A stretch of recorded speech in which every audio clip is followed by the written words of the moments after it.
Günde 10 kere süt verir bizim manda. Namus zibrelef nüserek no önü. Günde 10 kere süt verir bizim manda. Günde 10 kere süt verir bizim manda. Günde 10 kere süt verir bizim manda. Günde 10 kere süt verir bizim manda. Günde 10 kere süt verir bizim manda. Günde 10 kere süt verir bizim manda. Günde 10 kere süt verir bizim manda.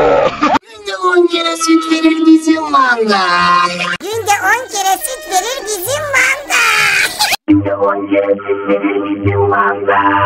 Günde 10 kere süt verir bizim manda. Günde 10 kere süt verir bizim manda.